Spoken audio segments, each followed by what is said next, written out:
بسم اللہ الرحمن الرحیم۔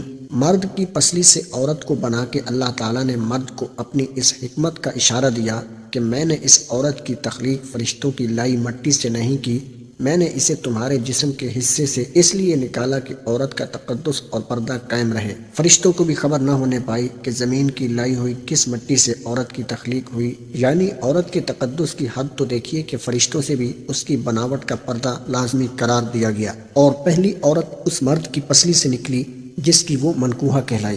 اب بات آتی ہے پسلی کی۔ عورت پسلی سے ہی کیوں نکلی؟ کیا ٹیڑھا پن وہیں سے ملا؟ نہیں، یہاں بھی حکمت سے خالی بات نہیں۔ انسانی جسم میں دل اور بہت سے نازک حصے پسلی کے پیچھے چھپے ہوئے ہیں، یعنی پسلی ایک ڈھال ہے۔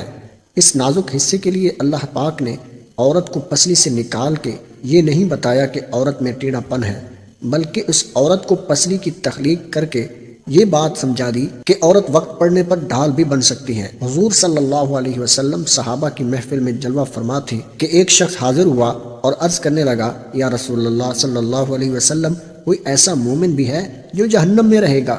حضور صلی اللہ علیہ وسلم فرمانے لگے، ہاں، ایک شخص ایسا ہوگا جو جہنم کی گہرائی میں 1000 سال رہے گا اور مسلسل اونچی آواز میں پکارتا رہے گا، یا حنان یا منان۔ ایک دن اس قدر اونچی بلند آواز سے ہی یا حنان یا منان کہے گا کہ حضرت جبرائیل علیہ السلام جہنم کے قریب سے گزرتے ہوئے اسے سن لیں گے۔ حضرت جبرائیل علیہ السلام حیران ہوں گے کہ یہ کیسی عجیب بات ہے، کوئی مسلسل یا حنان یا منان پکار رہا ہے۔ حضرت جبرائیل علیہ السلام عرش کے سامنے حاضر ہوں گے اور سر سجدے میں رکھ کر خدا کی تسبیح بیان کریں گے۔ اللہ فرمائے گا، اے جبرائیل علیہ السلام سر اٹھاؤ۔ جیسے ہی جبرائیل علیہ السلام سر اٹھائیں گے تو اللہ تعالیٰ فرمائے گا کہ بتاؤ جبرائیل علیہ السلام، کیا عجیب دیکھا آج تم نے؟ جبرائیل علیہ السلام عرض کریں گے، اے ہمارے رب، میں نے جہنم سے آتی ہوئی ایک آواز سنی ہے جو کہ گہرے گڑھے سے لگ رہی تھی، کوئی پکار رہا تھا، یا حنان یا منان۔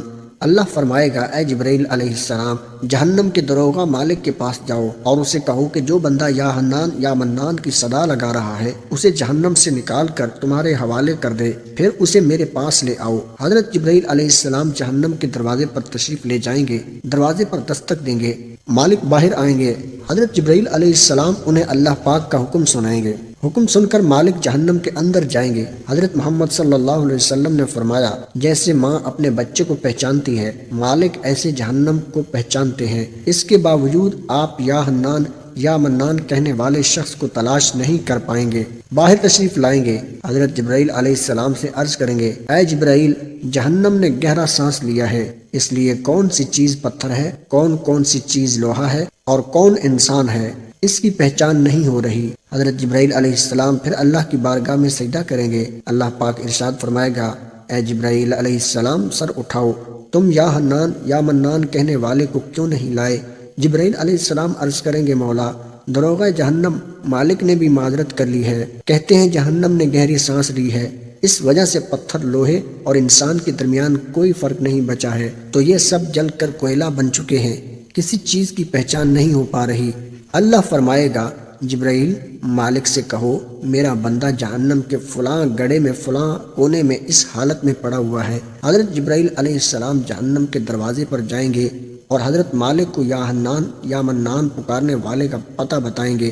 حضرت مالک جہنم کے اندر جائیں گے اور دیکھیں گے ایک شخص، اس کے پاؤں اس کی پیشانی کے ساتھ اور اس کے ہاتھ گردن کے ساتھ بندھے ہوئے ہیں اور جہنم کے سانپ بچھو اس کے ساتھ لپٹے ہوئے ہیں۔ حضرت مالک اس کی زنجیر توڑ دیں گے اور جہنم سے نکال کر حضرت جبرائیل علیہ السلام کے حوالے کر دیں گے۔ حضرت جبرائیل علیہ السلام اسے عرش الہی کے سامنے لے کر حاضر ہوں گے، سر سجدے میں رکھیں گے۔ اللہ پاک فرمائے گا، جبرائیل علیہ السلام سر اٹھاؤ۔ جبرائیل علیہ السلام سر اٹھائیں گے۔ اب اللہ پاک اس بندے سے فرمائے گا، اے بندے، کیا میں نے تیری بہترین تخلیق نہیں کی تھی؟ کیا میں نے تیری طرف رسول نہیں بھیجے تھے؟ کیا میرے رسولوں نے تمہیں میری کتاب نہیں سنائی تھی؟ کیا میرے رسولوں نے تمہیں نیکی کا حکم نہیں دیا تھا؟ کیا تجھے برائی سے منع نہیں کیا تھا؟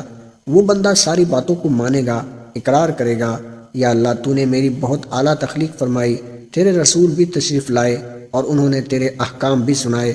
اللہ پاک فرمائے گا، فلاں فلاں گناہ کیوں کیا؟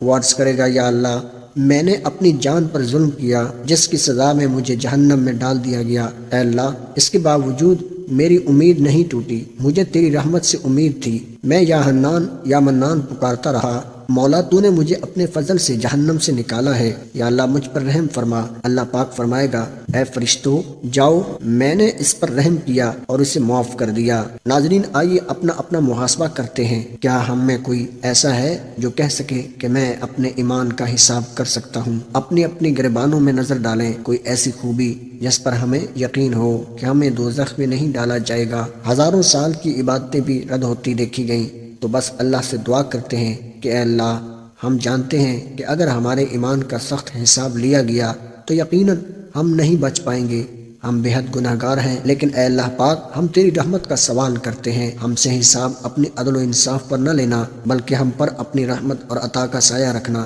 اے اللہ پاک ہماری دعا کو قبول فرما، آمین۔ قیامت کے دن جب لوگوں کے ایمان کا حساب و کتاب ہو رہا ہوگا، پر کچھ لوگ ایسے ہوں گے جن کو اللہ تعالیٰ بغیر حساب کتاب کے جہنم میں بھیج دے گا۔ صحابہ کرام رضوان اللہ علیہم اجمعین نے عرض کی یا رسول اللہ صلی اللہ علیہ وسلم وہ کون سے لوگ ہوں گے؟